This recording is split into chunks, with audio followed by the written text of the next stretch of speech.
অনেকে বলে হুজুর বিমান হামলায় মারা গিয়েছে, বিমান জ্বলে পুড়ে ছাই হয়ে গিয়েছে, তার কবর কোথায়? তার আত্মাটা যেখানে আছে ওই জায়গায় প্রশ্ন আছে না নাই? অনেকে বলে হুজুর সাগরের মধ্যে পড়ে মারা গিয়েছে, তিমি মাছ খেয়ে ফেলেছে, তার কোনো অস্তিত্ব নাই, কিন্তু তার রুহুটা আছে না নাই? প্রতিটা রুহু সংরক্ষণ করে কে? প্রত্যেকটা আত্মা আল্লাহর কাছে সংরক্ষিত থাকে। প্রতিটা রুহু, প্রতিটা মানুষ মালাকুল মাউতকে দেখতে পায়। আপনিও দেখবেন, আমিও দেখব। মুমিনদের কাছে এসে মালাকুল মাউত একজন যুবকের বেশে সাদা ধবধবে জুব্বা পরে সুগন্ধি মেখে মুমূর্ষু ব্যক্তির শিয়রে বসে বলে, ইয়া আইয়াতুহান নাফসুল মুতমাইন্নাহ, হে প্রশান্ত আত্মা, উখরুজি ইলা মাগফিরাতুল্লাহি ওয়া রিদওয়ানি, আল্লাহর ক্ষমা আর দয়ার দিকে বের হয়ে আসো। বলা মাত্রই মুমিনের আত্মাটা স্মুথলি বের হয়ে আসে। কাফান মিন আকফানিল জান্নাহ, হানুত মিন হানুতিল জান্নাহ, জান্নাত থেকে আনা সুগন্ধি কাফনের মধ্যে পেঁচিয়ে তিনি রূহটাকে নিয়ে ইল্লিনে চলে যায়। সরাসরি দেখে মালাকুল মাউতকে। আর যারা ইসলাম বিরোধী, কোরআন বিরোধী, তাদের সামনে এসে মালাকুল মাউত ত্রাস সৃষ্টি করে। আগে ধমক। হাইওয়েতে মাঝে মাঝে ডাকাতি হয় না? বাসগুলোর মধ্যে যখন ডাকাতি হয়, বাসে থাকে 50 জন, ডাকাত ঢুকে 5 জন, এই 5 জনের ভয়ে সবগুলো পেশাব করে দেয়। কারণ ত্রাস সৃষ্টি করে। এসেই চাইনিজ কুড়াল দিয়ে আগে কোবায় দেয় 4-5 জনের। রক্ত দেখে কি দেওয়ার সব আগে রেডি করে রাখে। মালাকুল মাউত এসে কাফের, নাস্তিক, মুশরিকদের সামনে সেরকম একটা ত্রাস সৃষ্টি করে। ভয়ে লোকটা কাঁপতে থাকে। ওর কাছে ভদ্র ভাষায় কথা বলে না, সুন্দর জামা পরে আসে না, কালো কুচকুচে চেহারা, ভয়ঙ্কর একটা রূপ নিয়ে, আকৃতি নিয়ে ইসলাম বিরোধীদের মাথার সামনে আসে। দুর্গন্ধযুক্ত চেহারার দেহ নিয়ে ধমক দিয়ে বলে, ও পাপাত্তা, ইয়া আইয়াতুহান নাফসুল খাবিসা উখরুজি ইলা গাদাবিল্লাহ, হে পাপাত্তা, আল্লাহর রাগ, ক্রোধ আর গজবের দিকে বের হয়ে আয়। মুমিনের আত্মা বলার সাথে সাথে যেমনি মুমিনের দেহ থেকে বের হয়ে জান্নাতি কাফনের ভেতরে ঢুকে, কাফেরদের আত্মাও কি এরকম তাড়াতাড়ি বেরোতে চায় নাকি? কাফেরদের আত্মা বেরোতে চায় না। ডানে দৌড়, বায়ে দৌড়, সামনে দৌড়, পেছনে দৌড়, আহা, দৌড়াদৌড়ি করে। মালাকুল মাউত এটাকে টেনে হিচড়ে, একটা জীবিত ছাগলকে জবাই না করে তার চামড়া উল্টা দিকে টেনে হিচড়ে বের করলে ছাগলটা যত কষ্ট পায়, এর চেয়ে কমসে কম 70 গুণ বেশি কষ্ট দিয়ে কাফের, মুশরিক আর গাদ্দারদের রূহ কবজ করা হয়। আল্লাহ, এই পরিস্থিতি থেকে তুমি আমাদের বাঁচাও। মুমিনদের রূহ যেমনি কবজ হয়, ওইভাবে রূহ কবজের ব্যবস্থা করে দিও। ইমানের মৃত্যু নসিব করে দিও, শাহিদি মৃত্যু নসিব করে দিও। আমাকে শহীদ করে সেই মিছিলে শামিল করে নিও, যে মিছিলের নেতা মীর হামজা, খোবায়েবে খাব্বাব, আল্লাহর কাছে ছিল অতি প্রিয়, শামিল করে নিও। আমাকে শহীদ করে সেই মিছিলে শামিল করে নিও। পড়েন আমিন। আর জোরে পড়েন আমিন। তার মানে বিমান দুর্ঘটনায় হোক, কিংবা লঞ্চ ডুবিতে হোক, কিংবা আগুনে পড়ে হোক, কিংবা আত্মঘাতী হামলায় হোক, যে যেখানেই মারা যায়, কবরের 3টা প্রশ্ন তার জন্য আছে না নাই? ইসলাম বিরোধীদের জন্য প্রশ্ন 3টা, আপনারা যারা মুমিন তাদের জন্য 4টা, আপনাদের জন্য একটা বেশি। আলহামদুলিল্লাহ কোন?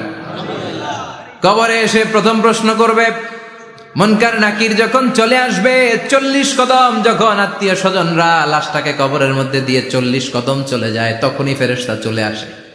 আহা, শেষ, সব শেষ। এসেই পরীক্ষা শুরু। মার রব্বুক, তোর রবের নাম কি?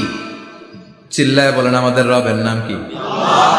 আমরা বলবো রব্বি আল্লাহ, আল্লাহ আমারে রব। দমে দমে তনু মনে তারি অনুভব। পড়েন, আল্লাহ আমারে রব। তোমার দুনিয়াতে আমি যেদিকে তাকাই, অথই নিয়ামতে ডুবে আছি সবাই। পাখপাখালির গানে শুনি তসবিহ কল রব, তসবিহ কল রব, আল্লাহ আমারে রব।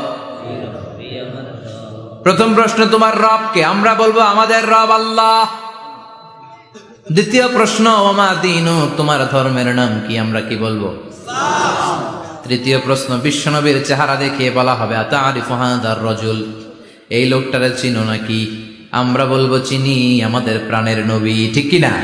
চাঁদের চেয়ে সুন্দর তুমি নবী আমার কমলিওয়ালা, দু জাহানের বাদশা তুমি প্যারা নবী সাল্লে আলা, চাঁদের চেয়ে সুন্দর তুমি নবী আমার কমলিওয়ালা, ঠিক কিনা? তিনটা প্রশ্নের যথাযথ উত্তর যখন দিয়ে দিলেন, আপনার জন্য অতিরিক্ত আরেকটা প্রশ্ন করা হবে, ওয়ামা ইলমুক, তোমার নলেজ কি? তিনটা প্রশ্নের উত্তর যে তুমি করতে পারলা, কিভাবে পারলা, কেমনে জানলা? নকল করে বলছো নাকি জেনে বুঝে আসছো? নকল হয় না এখন? মনে হয় এগুলো একটু কমছে। একটা সময় ছিল অনেক নকল হইতো, পাঞ্জাবের ভিতরে নকল, পকেটে নকল, টুপির ভিতরে নকল, মৌজার ভিতরেও নকল, এমনকি মেয়েরাও নকল করে পরীক্ষার হলে আসে না নাই? স্কেলের মধ্যে লিখে নিয়ে যায়, হাতের মধ্যে লিখে নিয়ে যায়, ওড়নায় লিখে নিয়ে যায়, কাপড়ে লিখে নিয়ে যায়, আসে না নাই? ফেরেশতারা বলবে নকল করছো নাকি? কেমনে জানলা? তিনটা প্রশ্নের উত্তর তুমি কেমনে বললা? আল্লাহ তোমার রব, ইসলাম তোমার ধর্ম, এই লোকটা বিশ্বনবী, কেমনে চিনলা? আপনাকে তখন বলতে হবে আমি কোরআন থেকে শিখেছি, আমি হাদিস থেকে শিখেছি, আমি ইসলাম জেনে বুঝে মেনেছি, আমি আন্দাজে কোথাও ঘুরি নাই। চিল্লা এখন ঠিক কিনা? আপনাকে বলতে হবে, এজন্য শিখতে হবে, প্রতিনিয়ত ইসলাম সম্পর্কে জানতে হবে, আখের গোছাতে হবে, জীবনটাকে আলোকিত করতে হবে। চিল্লায় বলেন ঠিক কিনা? চারটা প্রশ্নই যখন হয়ে গেল, ফেরেশতারা বলবে আহলান ওয়া সাহলান ওয়া মারহাবান বিক, খোশামদেদ, কংগ্রেচুলেশন, খোশামদেদ, কংগ্রেচুলেশন, সব প্রশ্নের উত্তর তুমি পেরেছো। ফায়ুফসাহু লাহু কবরুহু ৭০ যিরান, আপনার কবরটারে ৭০ হাত লম্বা করে দেয়া হবে। ওয়ায়ুফতাহু লাহু বাবুন ইলাল জান্নাহ, আপনার কবর থেকে জান্নাতের দিকে দরজা খুলে দেয়া হবে। ওয়ায়ুলবাসু মিন লিবাসি আহলিল জান্নাহ, জান্নাতের দুইটা রেশমি কাপড়ের পোশাক এনে আপনারে পরিয়ে দেয়া হবে। আর বলা হবে নাম কানাউমিল আরুস, ঘুমাও, sleep, you should get some sleep now, তোমাকে লম্বা সময় পাড়ে দিতে হবে, ঘুমাও। কানাউমিল আরুস, যেমনি বর বাসর রাতে আরামসে ঘুম দেয়, বাসর রাতে যেমনি বর কনেকে নিয়ে মধুর ঘুম দেয়, তুমিও ঘুমাও, কেউ তোমার ঘুম ভাঙবে না। কিয়ামতের জন্য ইসরাফিলের সিংহায় যে ফুৎকার আছে, ওই ফুৎকার ছাড়া কোনো কিছুই তোমার ঘুম ভাঙাতে পারবে না। আলহামদুলিল্লাহ পড়েন। আল্লাহ আমরাও যেন চারটা প্রশ্নের উত্তর দিয়ে লম্বা একটা ঘুম দিতে পারি, পড়েন আমিন। ওয়াম্মাল কাফির ওয়া আহলুশ শিমাল, আর ইসলাম বিরোধী যারা, তাদের সামনে আসবে মালাকান আসওয়াদান আজরাকান, কৃষ্ণ বর্ণের দেহ, নীলাভ বর্ণের দুটো চোখ, গায়ের রং কালো, চোখের রং নীল, দেখতে কেমন লাগে? আলিফ লাইলার ভূতের মতো, তখন গায়ের রং কালো, চোখের রং নীল। ফেরেশতা দুইটা আসবে, এসে ত্রাস সৃষ্টি করবে, এসে বলবে বল তোর রবের নাম কি? মার রব্বুক। মুশরিক, কাফের, নাস্তিক এরা বলবে আমি জানি না আমার রবকে, আমি জানি না, আমি তো আজীবন শুধু চেয়ার করেছি, মদ খেয়েছি, আমি ধর্ষণে সেঞ্চুরি করেছি দুনিয়ার বুকে, আমি টেন্ডারবাজি করেছি, চাঁদাবাজি করেছি, আমি মাস্তানি করেছি, আমার দাপটে এলাকার ইসলাম প্রিয়রা বাসায় ঘুমাতে পারে না। আমি ছিলাম টেন্ডারবাজ, আমি ছিলাম গডফাদার, সন্ত্রাসীদের লিডার, আমি ছিলাম ডন 1 2 3 সব, আমি ছিলাম ডনের ডন, আমি ছিলাম মাস্তান, রংবাজ, রব টপ কি আমি তো জানি না। লাদ্রি লাদ্রি, আমার জিজ্ঞেস করো না। আবার প্রশ্ন করা হবে ওয়ামা দীনুক, তোর ধর্মের নাম কি? বলবে লা আদরি, আমার কোনো ধর্ম নাই, আমার কোনো ধর্ম নাই, আমি শুধু মৌজ মাস্তিতে ছিলাম, আমি আনন্দ ফুর্তি করেছি, ইসলাম নিয়ে আমার মাথা ব্যথা ছিল না, আজীবন ইসলাম রে আমি বাস দিয়েছি। চিল্লায় বলেন ঠিক কিনা? ইসলাম বিরোধীদের সাথে ছিল আমার চলাফেরা, আমার সব সাঙ্গপাঙ্গ ছিল গুন্ডা, বদমাশ, ইসলাম বিরোধী। রব কি, ইসলাম কি, এগুলো আমি জানি না, আমার এগুলো জিজ্ঞেস করো কেন? ধর্ম কি আমি জানি না, আমি কিচ্ছু মনে করতে পারছি না।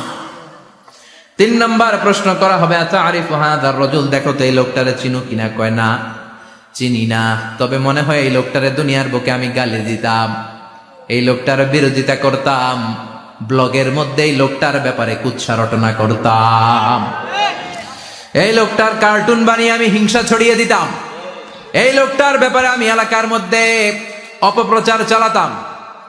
ফেরেশতারা বলবে তাই, এই ছিল তোর ডিউটি, দাঁড়া এখনই আমাদের খেলা শুরু। এখনই শুরু। ফায়ুত্রাকু বিমাতারিকা মিন হাদিদ, লোহার একটা হাতুড়ি দিয়ে মাথা থেকে পা পর্যন্ত পিটানো হবে, পিটিয়ে ওর গোশতর হাড্ডিগুলোকে থেতলে ফেলা হবে। ওয়ায়ুকালু লিল আরদি ইলতাইমি, কবরের দুই পাশের মাটিরে বলা হবে এবার দুই দিক থেকে তোরা চাপ দে। চাপ দেয়া হবে, ধাক্কা ধাক্কি করেও সে সুবিধা করতে পারবে না। মাটি আস্তে আস্তে আস্তে আস্তে দেহের দুই দিকে লেগে এমন জোরে দুইটা চাপ দিবে, ফাতাখতালিফা আদলাউহু, তার ডান পাশের পাজরের হাড্ডি বাম দিকে ঢুকে যাবে, বাম দিকের হাড্ডি ডানে চলে যাবে। বিশ্বনবী বললেন এই হাতুড়ি দিয়ে পিটানোর শাস্তি, কবরের চাপ দেওয়ার শাস্তি চলতেই থাকবে হাত্তাল কিয়ামা, কিয়ামত পর্যন্ত। আল্লাহ এই কবরের শাস্তি থেকে আমাদের বাঁচাও। আমরা এই আযাব পেতে চাই না, আমরা যেন ঠিকভাবে কবরের 4টা প্রশ্নের উত্তর করে দিয়ে লম্বা ঘুম দিতে পারি। আল্লাহ তুমি তৌফিক দাও। এজন্য আল্লাহ বললেন, গোলাম দুনিয়া নিয়ে পাগল হয়ে থেকো না। এই দুনিয়ার জীবন আসল জীবন নয়, আসল জীবন হলো কবরের জীবন। জোরে বলেন ঠিক কিনা? এই জন্য মাঝে মাঝে কবরে যাবেন, কবরস্থানে দাঁড়িয়ে চিন্তা করবেন এই জায়গায় আমারও আসতে হবে।